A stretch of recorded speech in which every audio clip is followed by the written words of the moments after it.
Ladies and gentlemen, it's your friend Mike Brady from Oceanliner Designs with a bit of a fun video for you today. A lot of you guys in the comments have asked what is going on in the background of my videos. I know I changed backgrounds a bit because I've traveled a lot for the channel and for work and things like that. But my home, the background here, the bookcase is covered in things.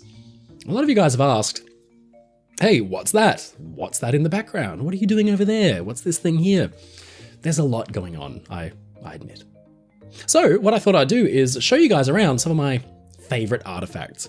The Mike Brady maritime artifact collection is probably not as big and impressive as you'd expect, I have to admit. I don't really have a whole lot of Oceanliner artifacts purely because I kind of don't have the space. I have so many other kind of competing interests and things like that, that's kind of, you know, where I spend a lot of my money is on other things, especially books, as you can tell. Collecting books is one of my crippling habits. But there are some pretty remarkable things out there in Oceanliner land on eBay and things like that.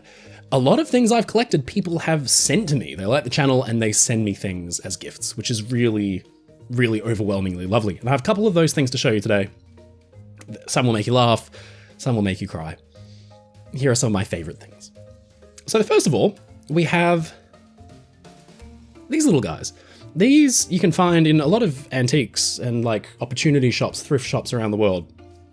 These are little mock-up life preserver life rings that were made often as souvenirs by ship's crews. So we'll start with this one. This is from the Chusan. Chusan was a fairly successful, beloved passenger liner from the 1950s and 60s. She was based out of the UK. She'd usually sail out of Tilbury in London, out to the Far East, Japan, and so on, Hong Kong. She was a really spectacular liner, really well loved. And these little preserver life ring things were actually made by the ship's crew as souvenirs, and they were often sold as souvenirs in the ship's barber shop. So it's like an easy way of the crew for some members of the crew to while away the time and make some of these little things. So they're all handmade, and you can tell because they're like hand painted, and you can see that each one actually has the year of the voyage that this was made for, which means that you could buy it as like a little souvenir for your trip and remember that, oh yeah, that's right, in 1967, I was on the Chusan. Now this one was actually sent to me by a former crew member of the Chusan who was an engineer, who sent me a whole bunch of things from his time on board the ship, including this life ring, which is really lovely. The Chusan is a favorite ship of mine purely because I accidentally came across like a whole bunch of her former crew members, and we became friends online and pen pals, and they used to send me things from her. But one of my favorites of these little life preservers is this one. It's in a little worse condition, but it is a little bit older. And the reason this is my favorite is because this was sent to me by a viewer of the channel called Cal, who remembered that 1959 was the year my family came to Australia on this ship, the Strathnaver, and sent me a life ring from the exact year they came out to Australia. And it's really beautifully painted. I really like this one. They put the emblem of P&O, the rising sun, which was actually painted on the bow, the tip of the front of Strathnaver. It's a really beautiful little thing. So thank you very much for sending that. That's one of my favorite things. On the topic of the Strathnaver, I have another piece here that is a real special favorite of mine. I've mentioned this in a video before, but it's this. This is a lifeboat plaque. Now, the lifeboats from Strathnaver's era were, I think by that point they were still boats. They kind of all looked the same. They'd changed from the days of Titanic where they were like these clinker-built wooden lifeboats. Clinker-built meaning they've got the individual planks making up the hull that you can see. By this point in the 30s and 40s, they were much more rounded, steel, much bigger. And the P&O line would put a lifeboat plaque with the lifeboat's occupancy, how many people could go into it, the number, so the actual lifeboat number.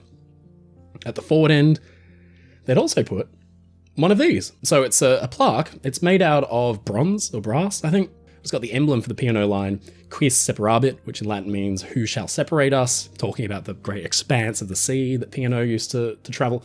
And the ship's name, Strathnaver, with the emblem, which is the rising sun coming up over the horizon. And there's really not many of these left because when Strathnaver was broken up for scrap in the early 60s, I think a lot of these were souvenired. I did find one more for sale on eBay that was just really decrepit and really run down, but this one's in beautiful nick. And you can tell it's actually from a ship's lifeboat. Because of the back, you can see it's actually got this very distinctive curve where it would have sat against the ship's boat. I remember I mentioned they were really curved, really heavily curved. So the plaque itself had to follow that the outline of the ship's boat. And you can just see some traces of white paint. So the white paint they would have used on the ship's boats there. So it's a really nice little piece. I found it for sale on eBay. It was fairly inexpensive. But I really like it because there's a picture of my granddad standing alongside these lifeboats with my auntie when she was really little. And it's really nice to think that my family might have walked past these and stood right underneath them back in the 1950s. Really cool little piece. So now we move on to some wreck items. And I'm going to show you two of my real favorites that come from the Empress of Ireland. Now, the Empress of Ireland story, even though I live on the other side of the world, has always really meant something to me. I don't know if it was because the ship was largely forgotten, but there's just something about that story that's really captivating. And partly because the ship was so forgotten about, a lot of the artifacts you used to be able to find online for sale were going for relatively cheaply. So I picked up from eBay a couple of years ago a few bits and pieces, and one of them is this. So I made a video about this a little while back. This is a fruit bowl from the Empress of Ireland's first class dining saloon. And I think what's really captivating about this is the fact that because it spent so much time in the wreck of the ship, the metal has been corroded and it kind of almost now just looks like lace. It's a really, really beautiful and unusual piece. And the fact that it was actually inside the wreck of the Empress for many, many years is quite haunting. Now, I think that these were made up of like a base metal and then electroplated. So I don't think these were solid silver. Someone could correct me on that because it's a little bit hard to tell with this one. I think it's been sprayed with a preservative, so it's got this kind of like gold color going on. But these would have adorned the first class dining saloon tables. They would have had fresh fruit in them. They're quite small, as you can see, so it wouldn't be a very big bowl. On the night that the Empress of Ireland rolled over, they had set the tables for breakfast the next morning, which would have been just a few hours, later. And so when the ship rolled, everything on those tables fell off and was smashed up against the bulkhead, the starboard side of the ship. So you see a lot of broken dishes and things like that, and it's eerie to think that this would have been probably set on a dining saloon table that night and fallen off with everything else when the ship rolled over. To that point, there's also this little fragment. Now you see a lot of photos of complete fruit bowls and plates. This is just a fragment, but this was from the same dining saloon. So this is a first class dinner plate or a side plate that still has the original Minton's pattern on it, which is really, really lovely. And it's obviously shattered, it's smashed up, it's got some damage from being underwater for so long, a little bit of discoloration, but the fact that the pattern is still so obvious is quite haunting. Also, the fact that it's shattered makes me think that this may have been one of the plates that was actually set that night on the table for breakfast the next morning, because if it was stored away in a cabinet or something like that with other plates, you'd expect them to be intact as the ship rolled because they'd just kind of compress onto each other, whereas things that were on the tables probably swept off and broke against one another. So I like to think that it was actually one of the plates that was on the dining saloon tables. And on the topic of the Empress of Ireland, one of my favourite things, one of my prized possessions, is a sheet of paper, and it is this. This is a theatre sheet from the Duke of York's theatre. It was actually signed by the two most famous passengers aboard the Empress of Ireland, the actor couple Lawrence and Mabel Irving. So they'd met on the stage, essentially, when she had joined the Irving's theatre troupe. He had become the manager of the Duke of York's theatre around about 1910, I think. 4 years later, they were touring in Canada, where they decided to get back to London to finish off a play. They went ahead of their troupe, and they died in the sinking of the Empress of Ireland. Now, this is a theatre sheet from the Duke of York's theatre when Lawrence was managing it, and it's been signed by him and his wife, which I think is pretty unusual and rare. You can see on the top right, it says under the management of Mr. Lawrence Irving, and then on the theatre sheet itself, you can see that they've both signed it. Mabel Hackney Irving on top, and then Lawrence Irving below, which is pretty unusual.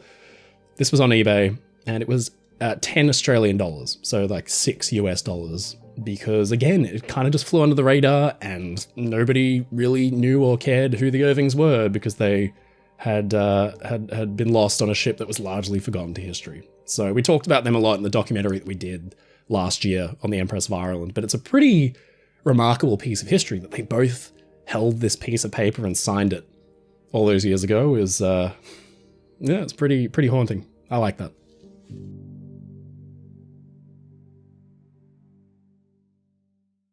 Now, this next piece is quite interesting. This was also sent to me by a fan of the channel, by a friend. It's a small cabinet handle. It's a small ceramic cabinet handle from the wreck of the Britannic. Now, Titanic's sister ship never went into service as a passenger liner, as most know. We've covered her a lot in our videos in the past. She went into service as a hospital ship, and she was lost in the First World War. And when she sank, she rolled onto her side and sunk in a very shallow section of water off Greece. And because she's in such a shallow depth, such a shallow part of the sea there, she's very easily visited by divers who've taken quite a bit up from the wreck. You can actually see her from the surface on clear days. And one of those things they have brought up is this little cabinet knob. It's quite small, so I don't think it's from, like a cabin's washstand or anything like that. It could have come from a small medical cabinet. It's quite clinical. It's got a white ceramic handle, so it seems quite a utilitarian piece. But it still has the original metal fitting on the back of it there. And so I like to think it was maybe on like a little medicine cabinet or a little chest of drawers for the nurses or something like that. But it's just an interesting little piece. From the outside, you couldn't tell it had come from the Britannic. It's in really good condition. There's just a little bit of wear. Not a lot of underwater damage, but you can see that the metal fitting on the back has rusted quite badly. But a really nice little piece of history, that one. Now this next piece is a little bit of a weird one, but bear with me. This was a really generous gift by the folks at the Molly Brown Museum. Molly Brown had a house in Denver, Colorado that she lived in for quite some time leading up to the Titanic disaster. It was after her husband had struck gold and made a fortune off of mines in the area. And she built and designed this magnificent home. She'd bought it after it had been built, but essentially completely redecorated, renovated it, built a spectacular porch, built beautiful fittings, decorated it exactly the way that she wanted. A lot of the interior was painted with like a kind of gold color to reflect their status as having been made wealthy from gold mines. And the museum in Colorado is essentially that house perfectly, beautifully restored to its Molly Brown conditions. So Molly Brown being one of the most famous passengers aboard Titanic. Her name Molly is actually a bit of a misnomer. She was known at the time as Maggie Brown. Her friends called her Maggie. The Edwardian Society knew her as Margaret Brown, Maggie. But for whatever reason, after the Titanic disaster, her name was kind of like corrupted to Molly in the public's eye. So yeah, Maggie Brown lived in this home in Denver. And this is a really cool little thing. This is actually a couple of tiles from her porch. So when she rebuilt the porch, the veranda, she had it tiled in this really elaborate pattern. And the museum has restored it over time. They've put new tiles down. They've revived the pattern. And in doing so, they've had to put some new tiles in to make sure they're not, the original's not getting worn away or anything like that, just to make sure there's as much originality there. But some of the smaller, more damaged pieces they've taken up. And I went to go and film there for a video that we're working on Molly Brown. And very, very generously, they gave me a couple of tiles from Molly Brown's house. I like to think that Molly Brown stepped right here, right there, on her way to board Titanic. Well, there you have it. That's just a few of my favorite little things that I've got in the background there. If you guys enjoyed this video, you want me to do this again, there are still some more things I can show you. I've got all kinds of like menus. In fact, I've got a box of things right here with a menu sitting on top. Let's see what this is. This is a menu from Chandris Line, the Greek shipping company. It's the farewell dinner for the SS Elynis on her cruise to Japan in 1977. We have the wine suggestion, which is a red. We've got black caviar to start. That's pretty good. Cold consomme, fresh lobster à la russe, roast prime ribs, broiled spring chicken, shadow French fried potatoes. This is way better than I thought it would be. French Roquefort mayonnaise dressing, bomb surprise ice cream, apricots compote, finishing off with champagne. Gee, sign me up. That sounds really good. I thought the Chandris Line's food was a bit so-so, but I suppose the round the world cruises like this were a little more bougie. If you want to go through some of these more papery artifacts that I've got a ton of menus, a ton of ships' plans and things like that from history. So if you want to sit down and run through them together sometime, let me know in the comments and we'll do it.